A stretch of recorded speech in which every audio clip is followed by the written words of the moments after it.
ж принцесса. Я вообще не храплю. Ханша и Мдар не храпят. Максимум дышат чуть громче. Но тут, значит, мне муж говорит: ты ночью храпела так, что я думал, кто-то даол шақырып жатыр.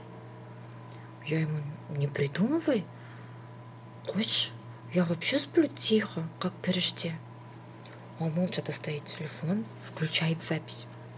И там, понимаете, там не просто храп.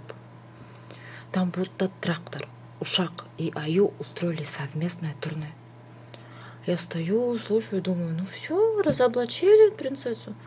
Но я не сдаюсь и говорю: это не я, это, наверное, Түземде портал ашыл, да? Это просто королевские вибрации, понимаешь? А он смотрит на меня и говорит: ну да, вибрации такие, что аж стекло дрожало. А вот с тех пор я, конечно, все еще принцесса, просто с мощным звуковым сопровождением.